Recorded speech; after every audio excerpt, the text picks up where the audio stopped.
Hello, everyone. Thanks for joining us today. Before we begin the session, I would like to contextualize the session for today.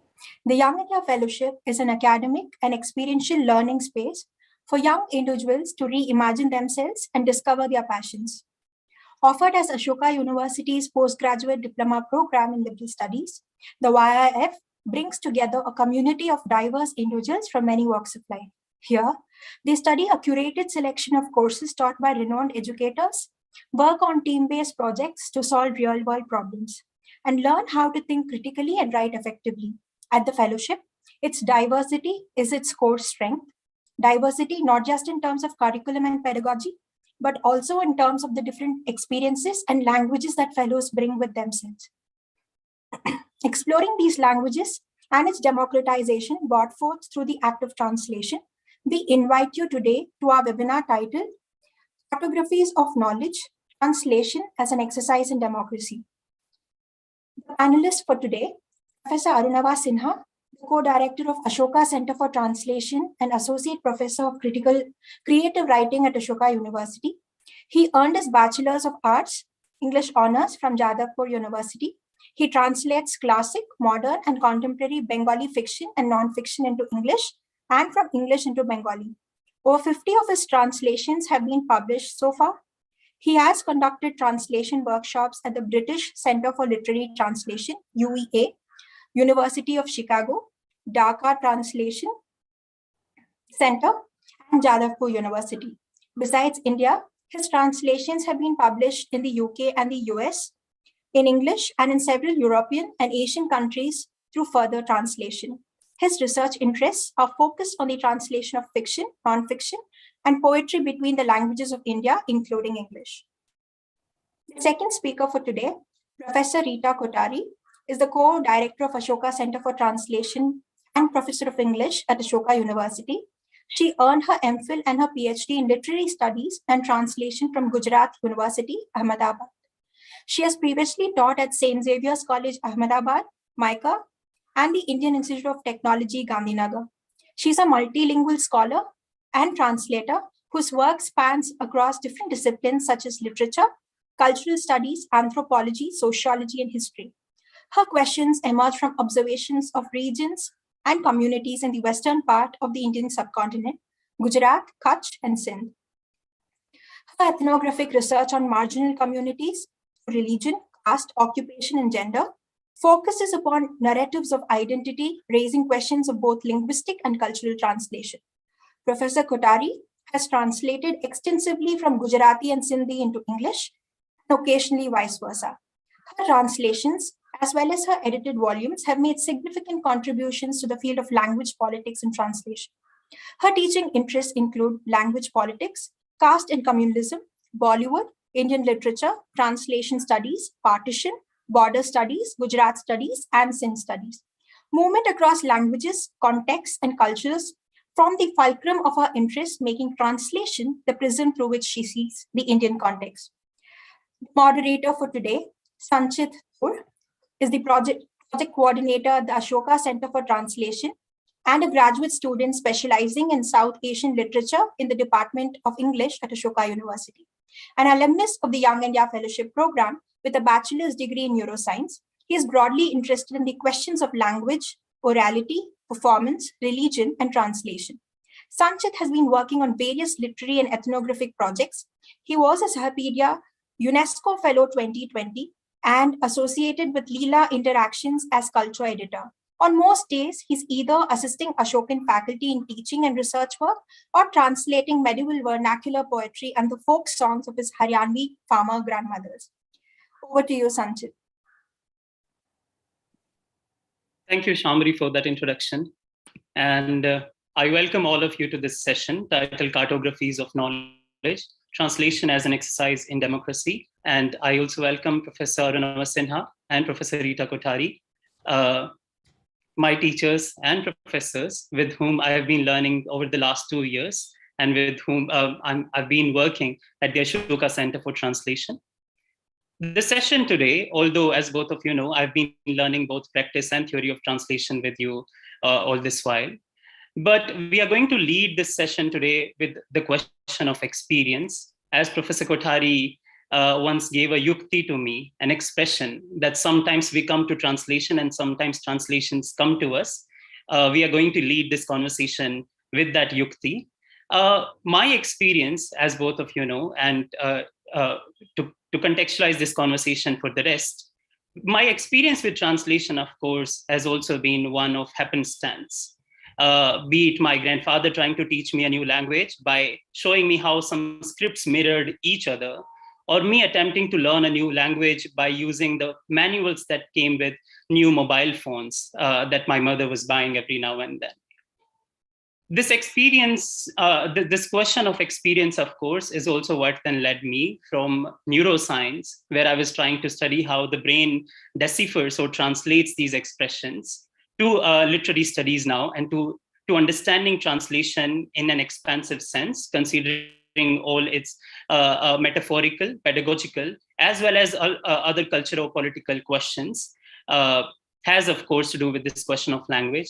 And with that, I'm going to request Professor Kothari to begin this session by telling us how she came to translation, or how translation came to her. Thanks, Sanchit. You know, as I grow older, I begin to tell more and more stories. So I think I will tell you a story. I was exactly your age, like an MA student, MA second year student to be precise. And my friend Kamlakar, whom you've been in touch with, he and I were classmates and very close to each other. And he heard me speaking to somebody on phone in Marathi. And when I my acquaintance with Marathi began with my doing an MA in Pune University, right? So in that sense, we were all outsiders who came to Pune to study. And he heard me, and then he said, you know, Reeds, I think you should just totally do translation. I mean, look at the way you move between languages. Up until then, this is not something that I had even given a thought to. So the question is, when does one come into formal translation? Because I'm sure I was doing translation anyway, even before this. And the fact that I'm from a Sindhi family, dealing with a minority language, the people bearing a minority language always end up being more multilingual than other people, because you always have an added onus to know the majoritarian languages, right? In a way that the member of a majority community may not need to know. So in that sense, I knew Sindhi and I knew Gujarati and I knew Hindi and so on and so forth. So when Kamlakar said this to me, and I thought, wow, interesting, what is that? Like, is it possible to even study translation? And that is where some of the journey began, in the sense that I then got in touch with Professor Ganesh Devi. He was teaching in Baroda at that time. And I sort of scouted around in Ahmedabad, and there was no way of studying translation formally. Back then, you had either linguistics department or your literature departments. So I went to a very reluctant person who very reluctantly guided me to a thesis on translation. But basically, the formal act or activity of translation began both theoretically and as a practice together. It wasn't one after, they both began at the same time, way back in almost the early 90s. And that is how actually I came into translation.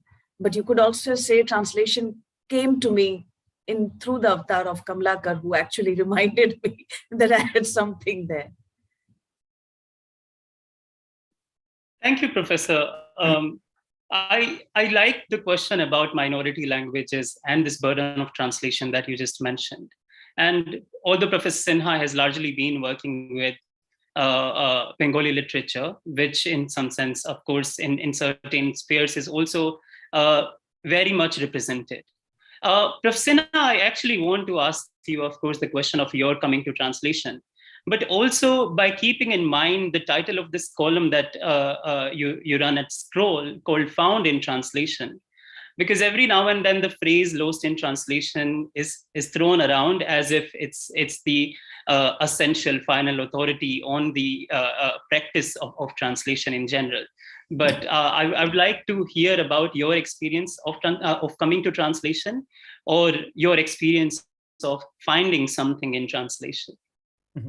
Thanks, Sanchit. Also, it's very exciting to be at what is the first event of the Ashoka Center for Translation. So thank you for that. Um, with me also, it began in college. It was after Gabriel Garcia Marquez won the Nobel Prize, and we suddenly had access to cheap editions of his books, which was quite unusual. Picador had just started publishing world literature, and his books became available at the Calcutta Book Fair. And I think that was the first time I formally realized that some books are translated. Until then, it was perhaps a triumph of translation that you never thought of much of the literature you read as translated at all. So it was a little bit of a shock, to be honest, because it meant that there was more activity in publishing this book in English than Garcia Marquez writing it. And of course, I wanted to know who it was. And when you read Gregory Rabas's translation, of course, you're transported into a magical world, and then you cannot but tell yourself that I am in love with Gabriel Garcia Marquez, but the words I'm reading are Gregory Rabasa's. It is a strange, weird situation if you come to think of it. So that got me interested in the process of translation, what goes into it. And back then we had the option at Jadavpur University of presenting student papers, student talks. Every Wednesday, students were invited to come and give a talk and others could attend. So I picked translation and I gave a talk on I don't even remember which poem it was, a poem, I think from the, somewhere around the Elizabethan age. And it has been rendered many times over, right to modern times. And I sort of went through all the different versions, and we discussed how they were different, how they were similar, how they had changed in keeping with the languages of the times. And that was when a very brilliant student who was 2 years my junior, Avik Sen, easily one of the finest minds I've ever encountered in any field. Avik pointed out that a poem that I was reading out as a translation was in fact a parody. And that was when I started thinking, so translation also goes into other forms. You don't necessarily have to stick to the form or the sentiment of the first version. You can do anything you like with it, really. And parodies are translations in that sense. So that kind of opened up the possibilities. And I kept thinking about it. Then, very fortunately, after I dropped out of my MA course at the end of the first year, and we started a city magazine in Calcutta. And one of the things we decided to do was to publish a short story from Bangla in translation every issue.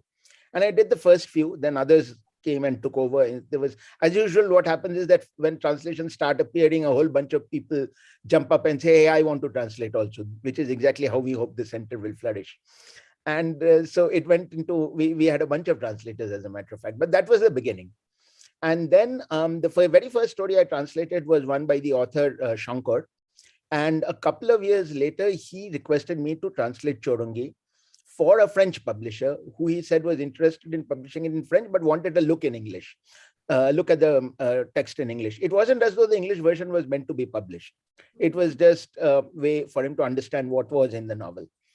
So I did it for him, and it was very exciting because it was a good 90,000 or 100,000 words. I used to stay back late in the office after work was done and then hammer it out on the office computer. So that was how it began. But publishing translation only came 14 years later of Shankar's Chorongi, but that's another different story for another time. Thanks, Professor, for sharing particularly about how the literary and the paraliterary are connected and how the shadow of translation sort of influences the classification and the making of these categories, which takes me to Professor Kothari's book, Translating India, in which she does discuss how the body referred to as Indian literature in English translation is produced through translation or against translation. And Professor Kothari, I would really like you to comment on that, because you teach at Ashoka a course in Indian literature, a course titled Studies in Indian Literature, and how that category is then not only produced, but also reproduced again and again in conversation with the students that come from different linguistic backgrounds in the class to study this body called Indian literature. So at a time when Translating India appeared in print, which came out of my PhD work, and the questions at that time I was raising were actually a response to a very hectic activity that we began to see, and I'm sure Arun also remembers that moment in the 90s when so many people were coming up with new lists in translation in a way that we hadn't seen before. The organization Katha had come into existence, Kali for Women was doing it, Penguin India was doing it, and in a way that we were struck by the newness of this phenomenon at that time. And so I began to kind of see that at one level there were people who there were kind of there were views that what Indian writing in English, as in the baggy, huge, grand novels that were coming out of, Rushdie and Vikram Seth and so on, were almost always urban, very cosmopolitan on a very grand scale, telling you these big stories about India and so on. And then you had this very sort of a smaller vernacular strand that was going on. And I was thinking, what do these two have in relation to each other? And how is it that many objections about the deracinated nature of Indian writing in English, and I'm not saying all Indian writing in English is deracinated, but some of it is.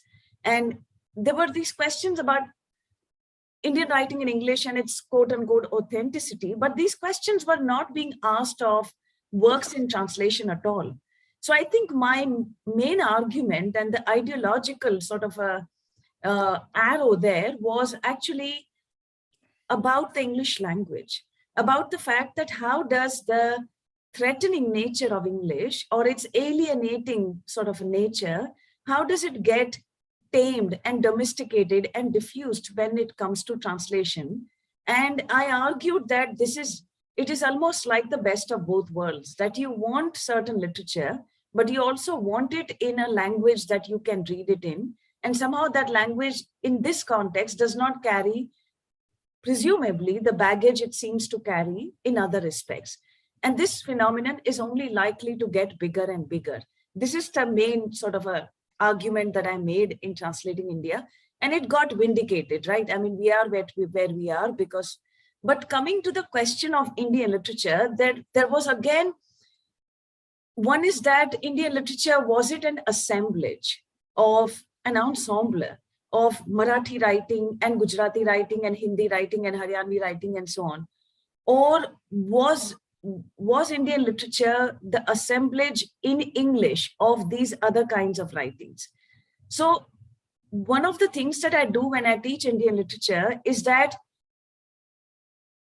I may choose texts that are available in English, but the discussions are never actually restricted to English. They almost always keep going back and forth between the Marathi, the Gujarati, the Hindi, whichever languages that I handle myself. And if not me, then there are always students in class who do it. So what it tries to do in that sense is that it takes advantage of translation, but it also does not allow translation to define for us what Indian literature is, right? So it creates a certain tension of constantly looking at that Indian literature as having, people talk about having afterlives, but I think of Indian literature also having prior lives. मतलब उनके पिछले भी कुछ अवतार हैं, वो भी देखना जरूरी है. And that is the way I try to diffuse this body from becoming too definite in our heads. Thank you, Professor, elucidating further on what you call the cultural economics of English translation in your book. And following on that, Professor Sinha, I do want to ask, of course, also in relation to an earlier comment that you have made, both of you have made about the practice and theory not being different from this business. And in the making of this body of Indian literature in translation, we see how the publishing sphere or the practice of translation also comes to influence how we then think of literature or translation theoretically. And I would like to hear more from you on your active engagement with the publishing sphere of translation, or on the engagement or this entanglement between theory and practice of translation that at once keeps limiting and expanding the possibilities of one another. Yeah. So, I wasn't even aware of translation theory as a discipline initially, and I did not study it in isolation. I got interested in it after having translated, because it seemed that there were a lot of interesting things that were being said, which were valuable in their own. I mean, I'm a knowledge junkie, so I would read it anyway, but also because I found that what it was saying had very distinct repercussions, and I use the word advisedly, on my translation practice, because it forced me to change my thinking about many things. And this has been an ongoing process, where I started out. So the principles of translation have come up for me out of the practice of it. So you translate 3 books or 4 books, and then you realize you see some patterns in the way you're doing it. And you try to at least frame that pattern in your head, and you try to give it a consistency, articulate it, and then see if that's the only way to do it. And of course, it's not. So one of the things you learn very early on in translation is that there are many ways to skin a cat, as they say. But it's interesting that you mentioned publishing, because much of this actually has been affected by the publishing sphere, simply out of the decision of who will publish translations of books from the various literatures of India. Who will publish them in India and who will publish them elsewhere. And it's both, in a sense, the early wave of translations in India followed similar principles as in the West, where they do the gatekeeping. And there was very much a notion that because you're translating into English, you are effectively writing a book in English. And therefore, you must make your readers feel as though they are writing a book in English. It was the done thing to praise a translation by saying it does not feel like a translation at all. And I was also taken in by that thought initially, till I realized that it was perhaps not the best way of valorizing what we were doing, and maybe look at a different way of framing it. So if you are taking a literature from a different culture and you're pushing it into a language in which it did not originate, then what is it that you want to do? You can, of course, bend it to fit the contours of the language that you're translating into, right? And make it seem, in a sense, that it was written in the reader's backyard. Or you can say that the language from which I'm translating does different things because it comes from a different space. And perhaps this new language is not capable of accommodating all those things exactly in the same way. And therefore, what must I do? And then in various translators will have various strategies to tackle that. But it is a question that needs to be asked of oneself as you're translating. This, to me, was actually where the principles of translation were coming from. And then, I'll just touch on a couple of other ideas that came to me, and I have no idea whether these are good ideas or not. But one, that perhaps we are too hung up on the authenticity of the first version of the work. And we say that you don't do justice to it and it will be lost in translation. And perhaps the work may exist in the language, but it may also exist in a more idealized form, which allows it to be taken into other languages. So it's when I'm translating from Bangla, maybe I'm not translating from Bangla, maybe I'm translating what I have seen through Bangla, and I'm trying to get it into the other language. And therefore, there's this sacrosanct notion of the sanctity of the original text. In fact, I've stopped even using the word original, therefore. It's just, to me, it's just a historical accident that in my case, the Bangla version got written first. Other versions can get written afterwards. And as soon as it comes into life in one language, the potential for it coming into life in other languages also automatically exists. So maybe this is a bit of rationalization, justification for translation, although I don't think translation needs any justification, because that's what you're going to go to next from your democracy framework, right? But this has been the things that I've been thinking about as far as the principles of translation are concerned. I mean, this and many other things, but this quite a lot of late. Thanks, Professor, particularly for mentioning how in the recent trend, also in publishing translation, has been about wanting to see the shadow of translation in the translated. But your comment about the backyard language of the individual, the language that we find in our backyard, takes me to the question that Professor Kothari asks in the introduction of her book, A Multilingual Nation, that what if our backyards are actually multilingual? Or how she asks it in the title of the introduction, when we are multilingual, do we translate? And Professor Kothari, I want you to comment on this question. And as you discuss, both kind of notions, that translation at once is assumed to be this reconciling factor that can help the disintegrated come together. But could it also be one that makes these disintegrations visible and apparent? And you start that discussion by talking about this panel discussion that happened.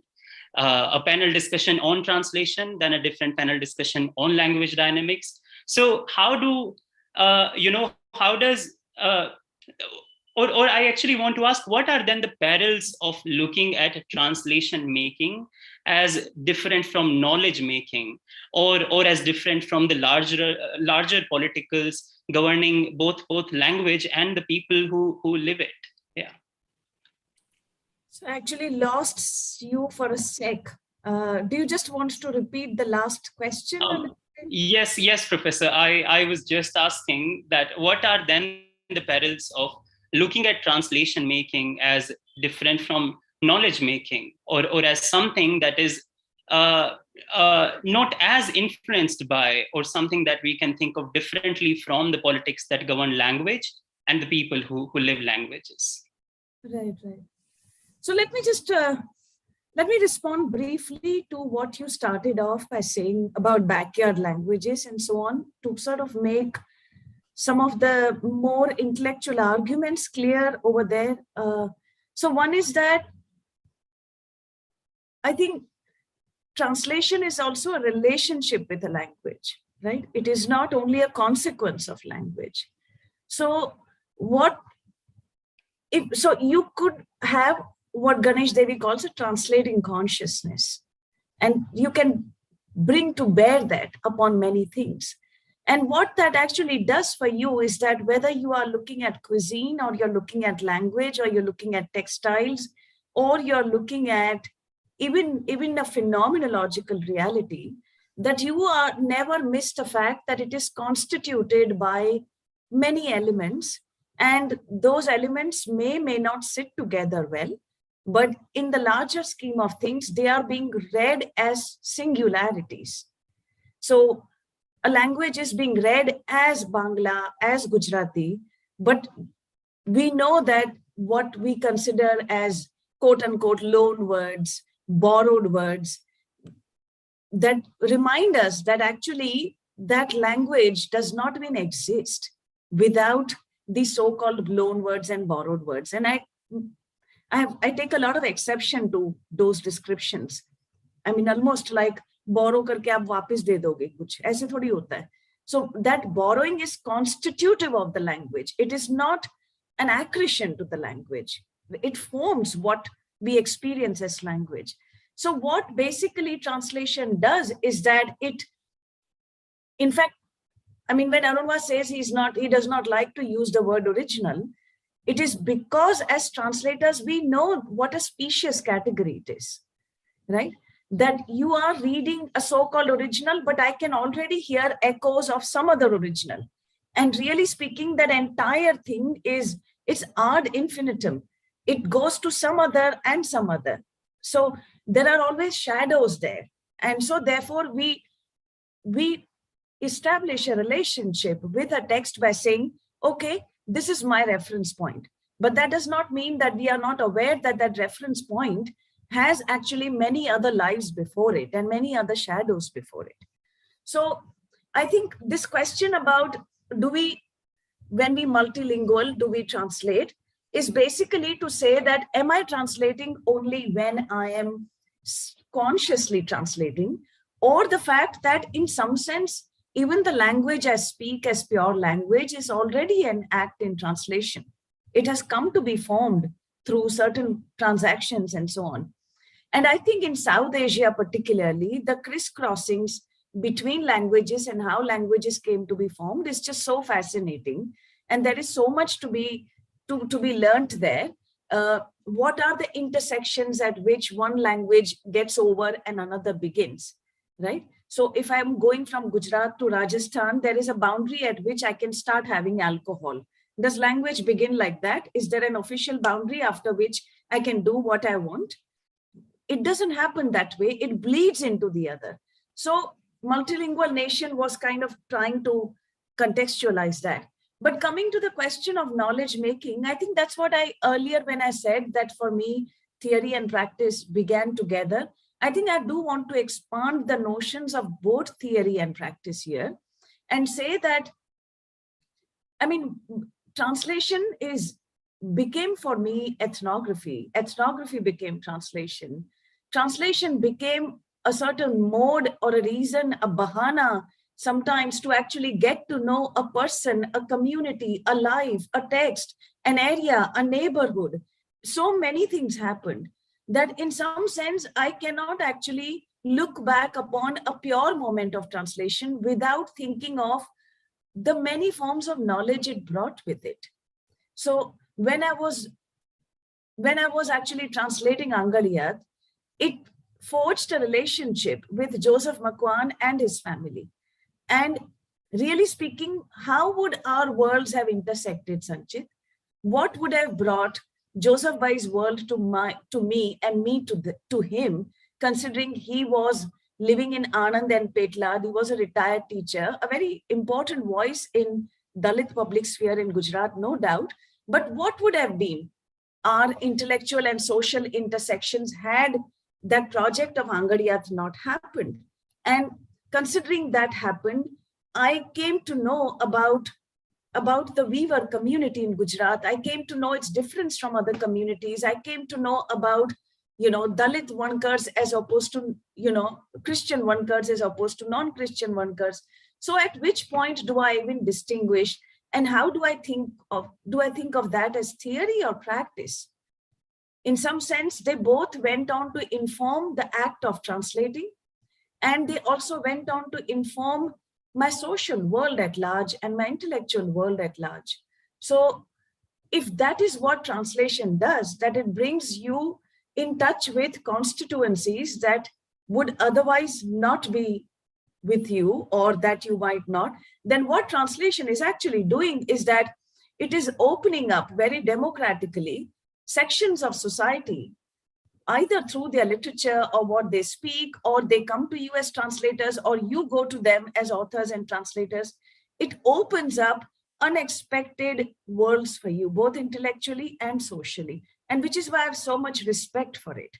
I mean, ever since we started the Center for Translation at Ashoka, you notice that there are people here who would have never thought that they could participate in a discussion where there are, students and professors from this fancy university, but they are with us.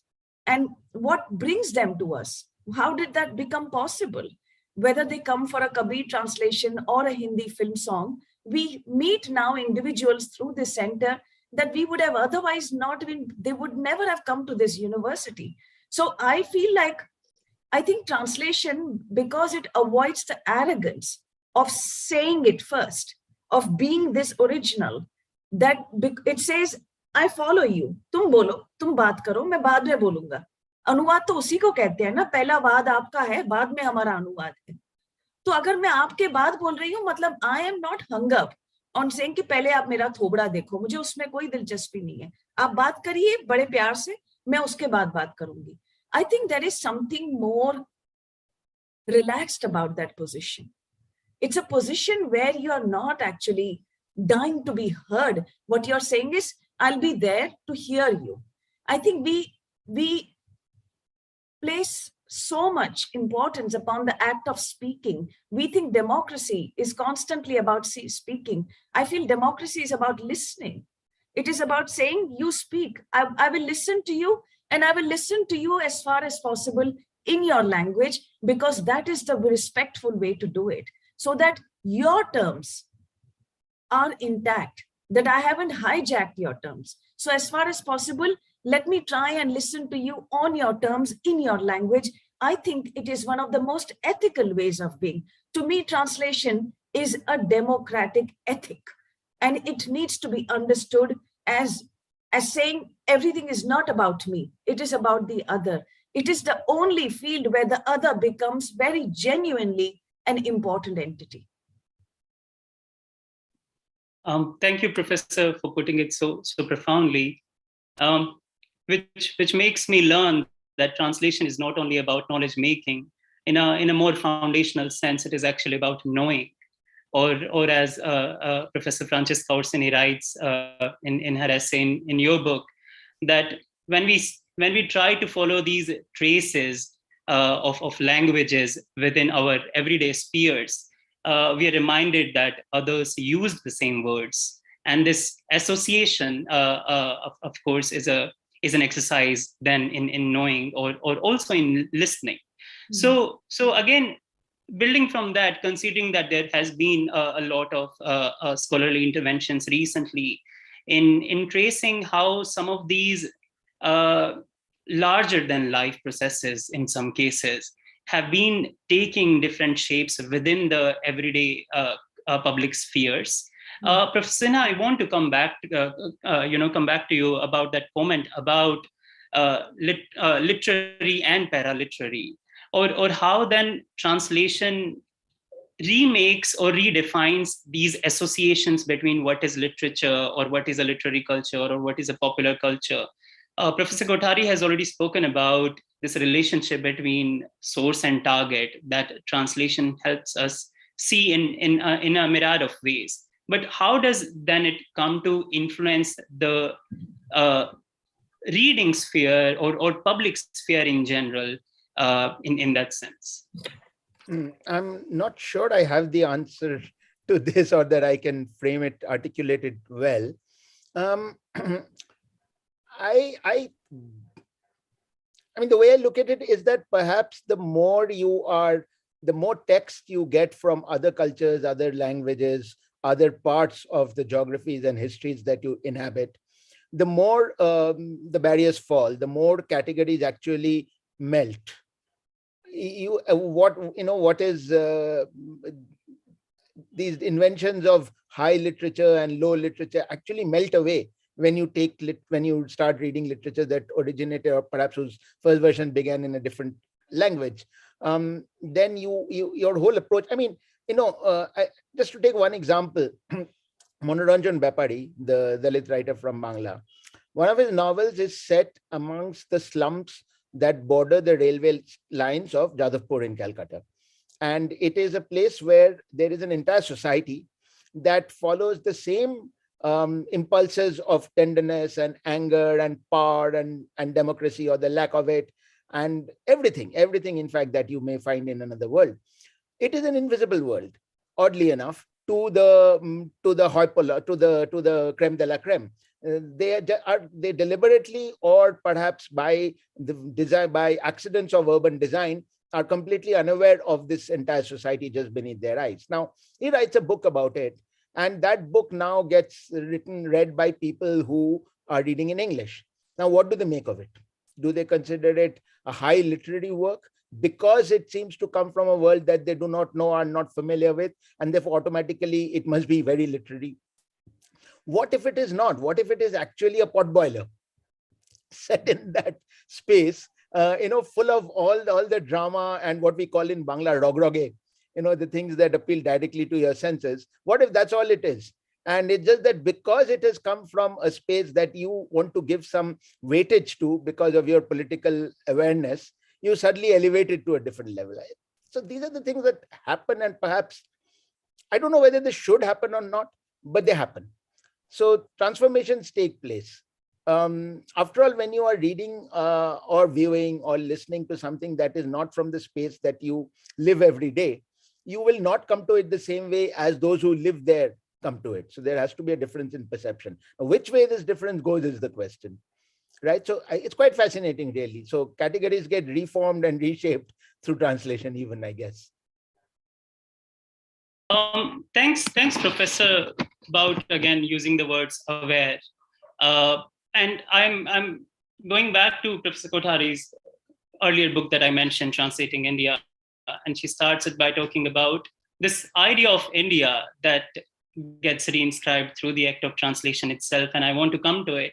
Also, in reference to your teaching translation, or your teaching Translating India as a course to YFs at some point, how does then engaging with translation, of course, as a practice, also as theory, but also as this expansive making of entities, not to forget that tomorrow is International Mother Language Day, which marks the formation of yet another nation on the foundations of language. So how does then this idea of India, or idea of knowing each other, or idea of being similar or dissimilar, gets reinscribed in different ways in a classroom? It's a good question. I'm just trying to think actually what went into the philosophy, the curriculum, and the pedagogy of translating India when I did it with the YIF. Unlike Arunva, I'm not very good actually at teaching translation practice, in the sense that I could assess it really well, but the idea of actually holding that in class in a workshop mode, I feel I'm not very good. I've not even given it much. But what I basically do in a class like that is one is to make sure that the different things that people read in literature have diversity, not only of the source languages those texts come from, but also have diversity of a thematic kind, of a political kind, so that at the end of the course, the student doesn't go away thinking of India in any one particular way. So if I'm not able to, if there is a notion of India that you come with, my job is not to say, how do I dislodge that notion and replant another notion? That if you might come up with an idea of an India which is quite majoritarian and quite narrow, and let me plant a secular notion in your head, I don't do that. I'm not interested in removing one version and putting another version there. But what I'm interested in is to kind of have a course show an act of play, a play that may have certain writings from all kinds of corners and even different ideological corners. Because really speaking, we cannot actually impose a singularity upon anything. And to me, that is the recognition of the fact that this is an India in translation. If I'm saying it is not India and the original, then I also cannot say, then the India that I see, which as a liberal secular person, I prefer to see only in a particular way, that also cannot be the final version. That is also a version in some sense. So I try and do a play with different kinds of things. But in a YF class, what is very interesting, Sanchit, is that because students come from, as Shambari said earlier, from different walks of life, that I think the number of languages I encountered in the YF class was enormous compared to, let's say, a UG class in Ashoka. So what that did was that at least there were a couple of exercises where I said to students that for this exercise, I want you to write something in your own language. I didn't actually ask them to translate, but I said, if you came with a language that you did not feel that it had any use, and this is the thing that हम सोचते नहीं है कि ये भाषाएं हमारी धरोहर है, and that they are very precious, right? Not as some exotic items, but as living repositories of lives around us. So if you lose your Haryanvi, it is a loss to you, Sanchit, but it is also a loss to us, because we have lost one person, every language that goes away, every person who does not speak her language is actually a loss for all of us. So I wanted to kind of make clear to students who came from these different languages that each of you is already bringing something very valuable, that your grade is not dependent on English. Your grade is actually is not even important. What is important is that you show me something that you have thought or written in that language. And so it was in some sense returning that signifier back to them, right? Because very often we have an uneasy relationship with our own signifiers. We do not like the bodies we carry. Sometimes we don't like the languages we carry. But if somebody says that, no, I like you in that body, I like you in that sense of self, then I think it is there's a kind of a respect and dignity to that language, which was very important for my course. Was there anything else you wanted me to? No, Professor, that's very helpful, and that answers my question. I also want to add that we'll start taking questions from the audience in another 10 minutes. So should one want to ask something, please use the Q&A feature. So following from what you said, Professor Kothari, about the questions of creating or preserving epistemologies or epistemic knowledge, and how translation comes to play a very central role in that. But at the same time, much like everything else, translation is also not free from questions of misrepresentation, and the role of translation also as epistemicide, explored in particular very recently by Price in an essay. And of course, we are familiar with the baggage that translation as a discipline carries from colonial constructions and questions of Orientalism and everything else. So given that on the one hand, we have translation as something that helps us expand our notions, our limits of something. But at the same time, it's also something that might help someone write back, to use from Young, write back to a dominant power. But in that regard, I mean, I want to ask Professor Sinha, and given that I know that our center's approach is one of many to many, so I want to ask Professor Sinha, how does this many to many approach then come to, if not, really reconcile these two different strands, but also, if not to reconcile these two strands, but perhaps to find a way forward, that when we take a many-to-many approach, how do we then deal with these questions of epistemic loss or preserving something that's being lost? Actually, you answered this question yourself when you pointed out that the column we run is called Found in Translation. It's as simple as that. Without the translation, you would have nothing. So to start from a position of what we might lose is to say then that it already exists in the other form, and now you're just comparing it to see what it has that what it does not have that the first version had. But I'm saying you don't have this other form yet.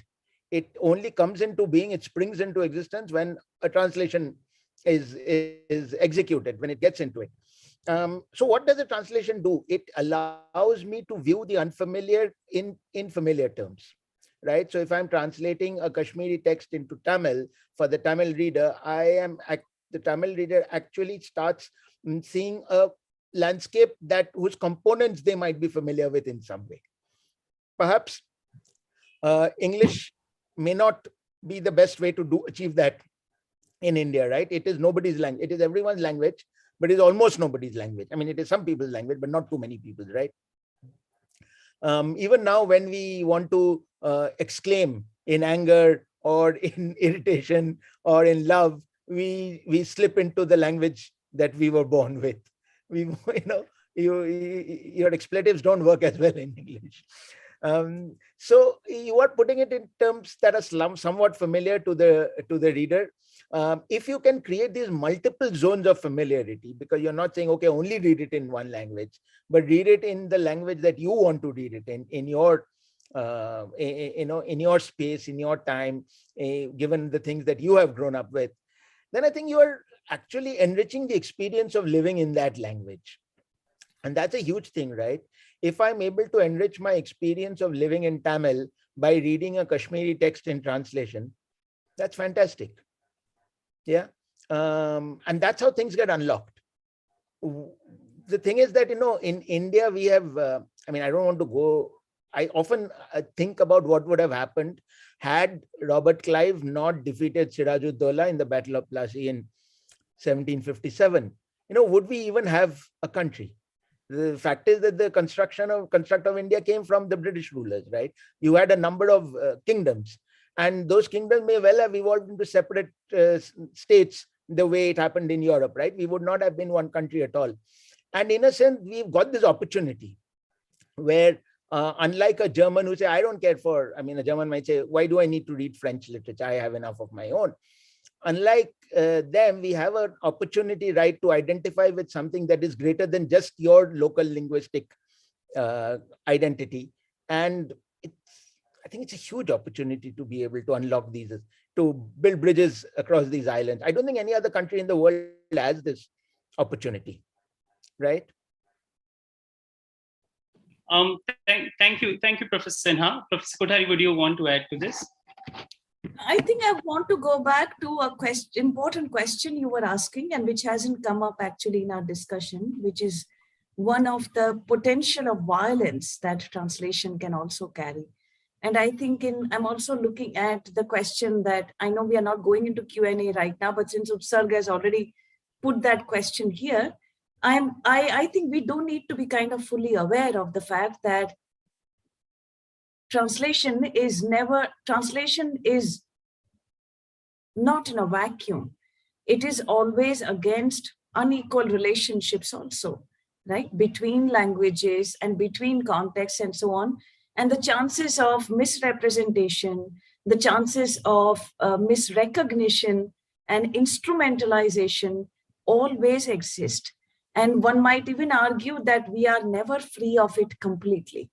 But then actually going back to what Arunva was saying earlier, that if we ask this question about what is sacrosanct here, I think that if we shift the attention of sanctity from what he calls the first version, if we shift the attention of sanctity from the first version and actually place it upon a certain relationship, right? A certain mode or an ethic, even if it's a political ethic that informs the translator and her text, then there is an awareness of the fact that I'm dealing here with material that I could easily abuse.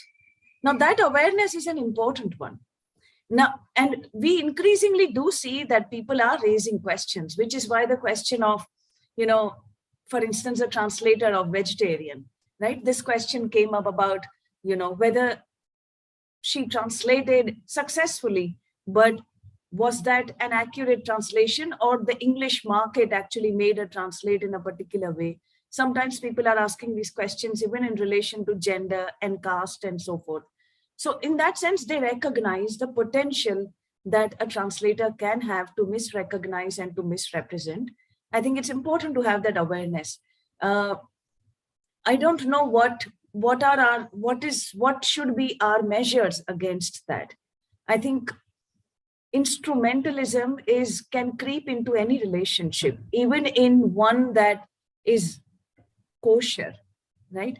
I could be instrumental about my child and she could be instrumental about me. So which relationship is actually free of that danger? I think the recognition of that is more important than the prevention of it, because if there is recognition, hopefully there will be prevention. Thanks, Professor. And just for everyone's reference, Utsarg had asked about Bhasha literature showing a resistance to translation, and Professor Kothari has responded to it. Both of your responses actually then remind me of a word that my mother uses very often. And I think that's also one thing that helps me get context right to many things, even though it's very unrelated. She would keep on using the word Hisab again and again. Hisab in one sense means calculation, or in another sense, it's also a way of doing things. And she would tell me, and she would tell me that this Hisab is not right, or this is not according to the Hisab. Or samaj ka ye hisab nahi hai, ya tera hisab alag hai. So this idea that there's a certain hisab sort of through which these conversations, these categories, and these formations of the self and the other, of the translation and the translated, of literary, para-literary, and source and target, everything, how they come to ascribe themselves based on these varying degrees of hisab in the context in which they are located. So thank you for that, and I think we can start going back to now the questions from the audience. I have a question here that I want to ask you. I actually want to ask Professor Sinha. It seems that over the period, translation becomes an internal need to the translator. What would you say? I don't think it becomes a need. It's an identification of the need. It's always there. I mean, as Professor Kothari said, we live in translation. It's just a matter of recognizing it and perhaps giving it a more formal output. Everything in India is translation. It's impossible to live without it. Even if you haven't ventured more than a meter from your home and you've always lived where you were born, even then, because the world has changed, even if you've not. So it's there all the time. It's there all the time, absolutely. And that's one reason I find that people who say, "Oh, I can't," when they are accosted with the idea, "Why don't you translate?" And they initially are like, "Translate me? No, I can't do it."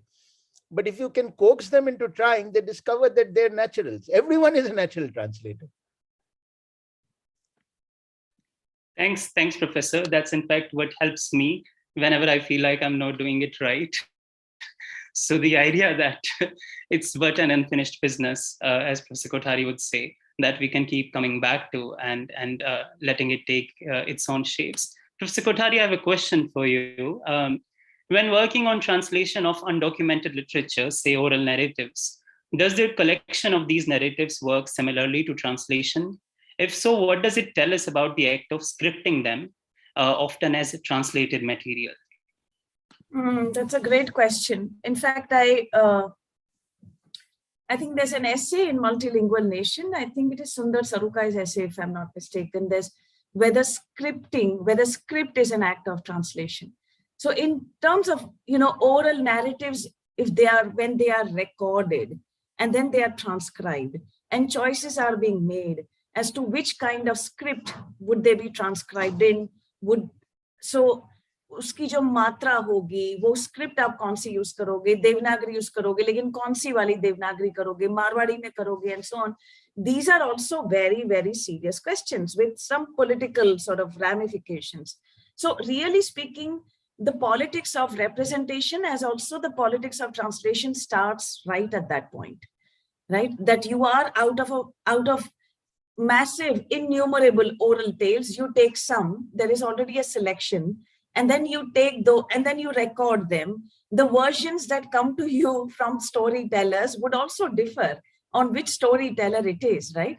And so I think what that does, to answer your question more kind of succinctly, I think it involves actually more stages, and I think it is more rife with very, very interesting questions of representation and politics of translation. So we don't have to assume that the oral tales directly came to Penguin India. They came through multiple kind of stages, and what gets consolidated as a standard script is in itself actually a very big question, right?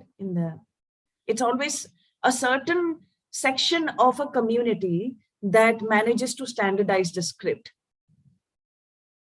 Yeah, if I may add, also this business of putting oral narratives into writing also freezes them and starts taking us towards the standard version or the definitive version.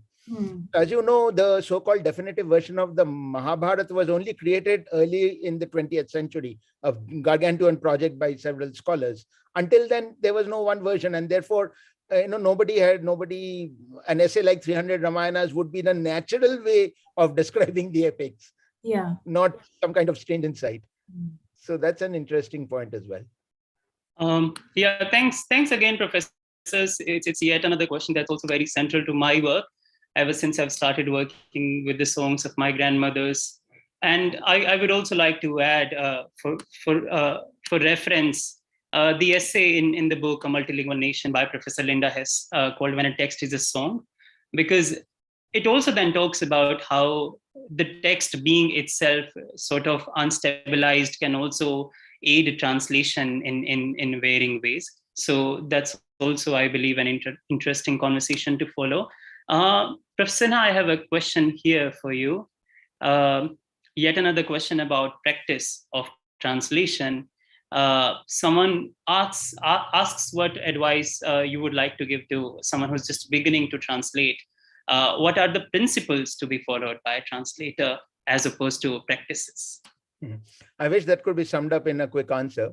But I think the most important starting point perhaps is being a reader. Translation is reading.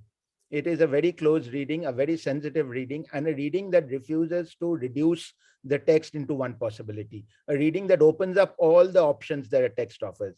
So you very often hear this thing, a translation does not capture the essence. And I really get angry when I hear that, because if a great text has only an essence, then it's not worthy of its name. If you can reduce a text to an essence, then that's not okay. So yeah, read very sensitively, and read not just with your eyes, but read with your ears, read with your imagination, read with your understanding of the world. Everything will burst into meaning in a much greater way than when we just read for pleasure or even for academic purposes. And then you know what you are taking into the other language. It's not just words that Google Translate can do now. Thanks for the response, Professor. Professor Kothari, I have a question for you. Someone asks, translation criticism didn't develop much in multilingual India. What may be the reasons behind this? It's very interesting. I think I've argued somewhere that basically this cognitive sense that we are translating is a very recent phenomenon.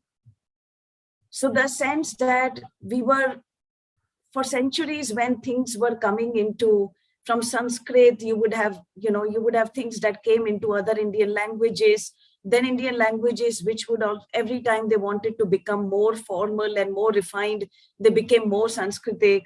Some languages like mine, Sindhi, for instance, became more Persianized when it wanted to become formal. We thought of languages in terms of intensities, in terms of wanting to be more formal or wanting to be more ordinary, but we did not, the idea of this linguistic diversity that we live with is not actually, has not been a very big part of, for want of a better word, Indian consciousness. And therefore, translations, really speaking, become self-conscious 19th century onwards. Only then you begin to see some people begin to write about ki anuvad ki prakriya kya hoti hai and so on. So they saw it as an occasional thing, not the fact that it was happening all the time.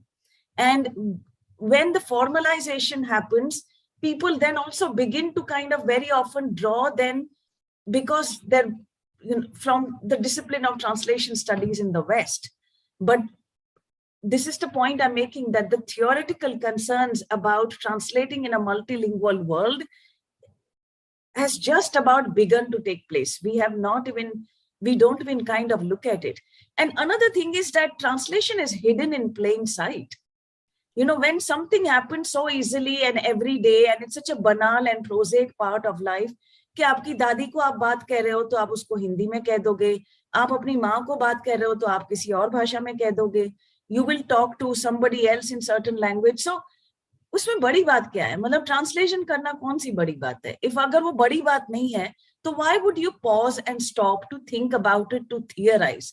For something to be theorized and criticism to develop, it also needs to be noticed as a special act.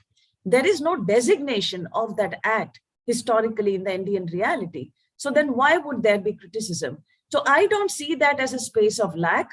I see that as a space of intellectual interest. So then when did we start thinking about linguistic diversity, right? So for instance, when I trace back that, I realized that actually when you had, Amir Khusro, for instance, mentions that there are so many languages here.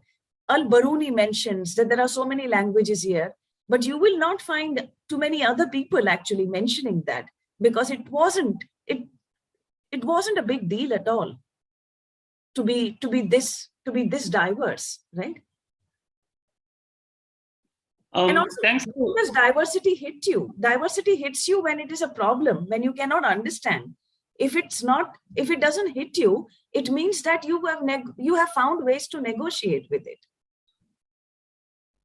That's very nicely put, Professor. And in association to that, then I want to ask both of you, given that you teach translation courses at Ashoka, both in practice and theory, how do we then conceptualize or how do we assess where does criticism on translation, on both the practice and theory of translation stand today, and how are we then experimenting with it both at the center and in our classrooms? Professor Sinha, would you like to go first? I think we're only able to do it right now at these postgraduate levels. School education in India is so strongly informed by the idea of utility that language is a tool to upward mobility. It is not for taught as or learned for its intrinsic value, right? Nothing is. Everything is a way to pass your exams and forge that path. And that's quite natural in a country like India. I mean, I'm not knocking it. It is very much our socio-economic reality. Oddly enough, it is among in the educational institutes of the well-off and the upper classes that there is this greater awareness, let's say, on the parents' part of what their kids are learning. In large parts of the school, they don't have the time to find out. As long as the kids are going to school, that's great. I think if, as Rita said, if our education took more cognizance of our lives, rather than creating knowledge as something that has to be superimposed on it, then we would automatically be teaching and reading and learning in a multilingual environment. We would just acknowledge it and move on from there. We wouldn't have to make a song and dance about it in any way, right? But unfortunately, not knowing a language, not knowing English, for example, in a so-called English medium school is considered, you are looked down on, your grades will not be good, you will not pass your exams. As someone said, this is one of those cliches that keep popping up on social media. If someone speaks English badly, it is because they speak another language very well. And why are you not taking cognizance of that and allow them to learn in that language and then gradually other languages as well? That was the idea I read in an essay by Apurvanand behind the introduction of the third language in Indian schools. The idea was to actually for children to learn a language that was not close to home. Unfortunately, it became a checkbox and a way to avoid rather than to genuinely learn anything. But if today, for example, I can read Hindi and understand Hindi, it is actually because I read Hindi as a third language for 3 years in school. It would have been very tough for me to pick up Hindi later in life, reading particularly. Thanks, Professor. You have already answered, actually. There was a question here asking about what are the steps we need to take to create a society that has a multilingual medium of education. And I'm sure your response is very helpful. Professor Kothari, would you want to add more to that question of translation criticism in the academy or in the classroom? I think that's very much work in progress, Sanchit. I think it is true that it's a good question that there's a huge lacuna there, right? So for instance, even when we receive manuscripts from publishers for peer review for a translation, like I would receive things in Gujarati or Sindhi or whatever. Sometimes I've not read the Gujarati original. So it's assumed that I would know it. So if I tell them, but I haven't read this, and then very often the publisher would say, yeah, but why don't you just read the translation and say it's okay? But how do I tell you? I do need to. So if the idea of translation has to become more serious, the idea of language needs to be more serious. We need to understand that if there is a translation of Kabir from let's say Tamil into Malayalam, then you do need somebody who knows both Tamil and Malayalam, right? To be able to, I think that is the kind of respect we have not given to languages. And that is where translation criticism cannot develop in any serious way without people knowing these primary languages.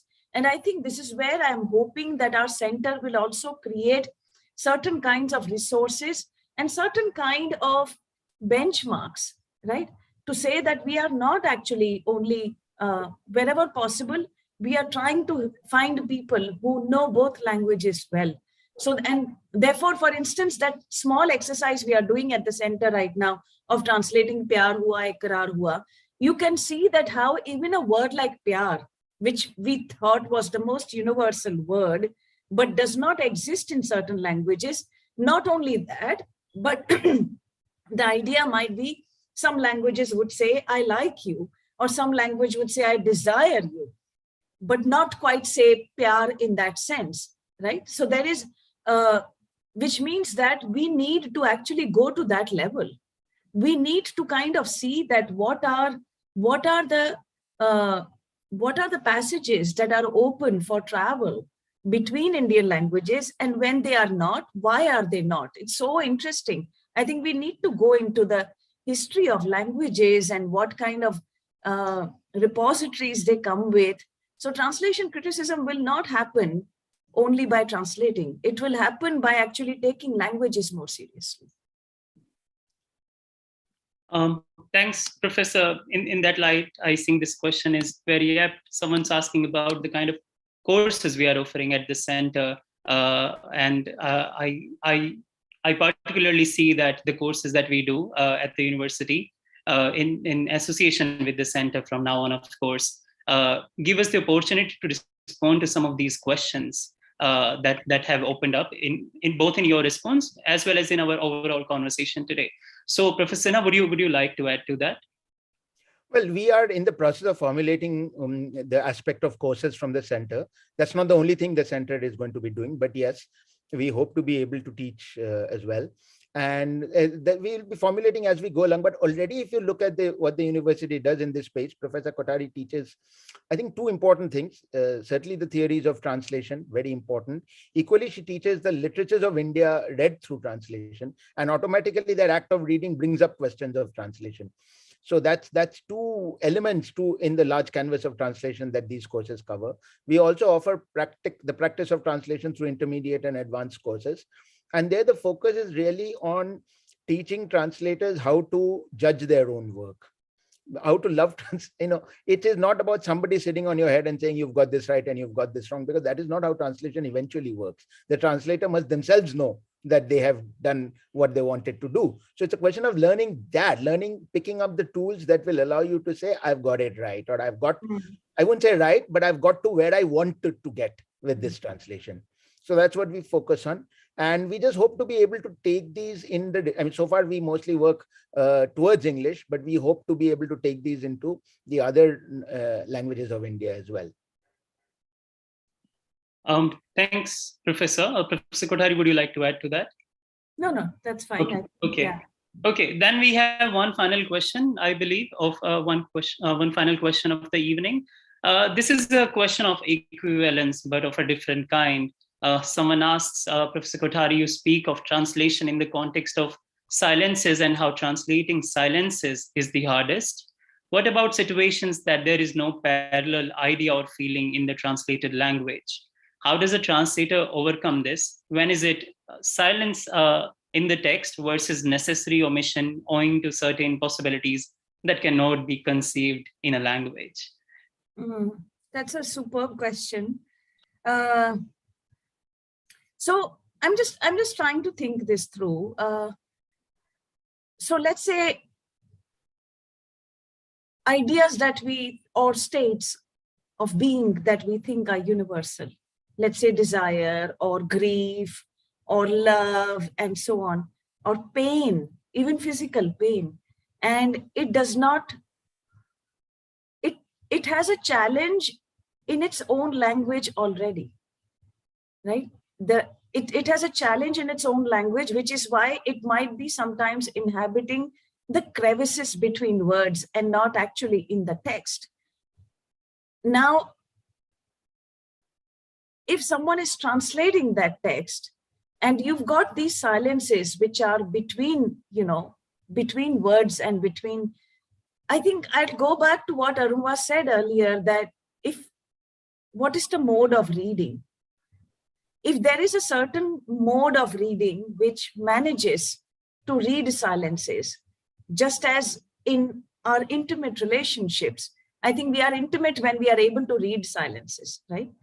And so similarly, if there is that kind of intimacy with the text, you might be able to read that silence.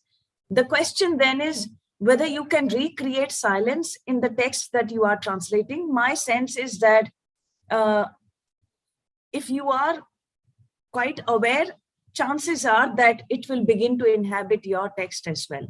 But your question about whether it exists in another language or not, and whether that can count as necessary omission, to me, that is a case of not bad translation, it's bad reading. If you haven't actually, if you haven't been able to read it well. But what does it do? I think sometimes translation also teaches text new habits, no? Translation has that power too. It teaches languages new habits. It teaches communities new habits. So some things can come into a language because translation has made it possible for that to come, right? So much of our modernity is actually an act of translation, right? So when people say, I give this example quite often, when you find people say, oh, mujhe meri space chahiye, and you will find people saying this across sections of the society. I mean, you'd be surprised to see how many kinds of people can say this from different socio-economic, and very often women end up saying it. I'm not saying always, but very often. And it is an English word. It meant only a physicality once upon a time. Suddenly, it means more, right? It means a non-physical sort of a claim to a self, to privacy, to something. It is as much about having as about not wanting to have something. Now, how many meanings got attached to that word, which actually came from English, which came in a very, it has acquired a very different meaning. Really speaking, how did that happen? It happened through the invasion of that word into our languages. So sometimes I think what you see as lacking of a certain silence or a certain state in another language, I think it can happen through invasion. And translation and invader, translators and invaders are very often the same people. Our history shows us that. Thank you, Professor. I think that's one bittersweet note to end our business of translation with. It's always a pleasure to speak with both of you. And of course, this was yet another session in getting to know you as translation is. And I hope the participants too got to know something about us, something about our center, and something about translation, and finally something about their own selves, be it their languages or the spheres that they come from. So thank you everyone for joining us this evening. And if you have any questions, you'll be able to write to us on social media very soon. And let me say, you can follow us on Instagram. We are at translation@Ashoka. And I look forward to getting in touch with almost everyone who has joined today.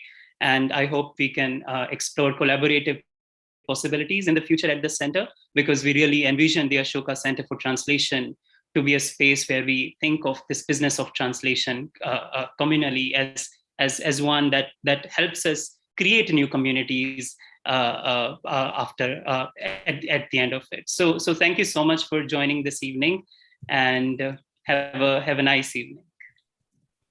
Thank you. Thank you, Sanchit. You'll be sick of us.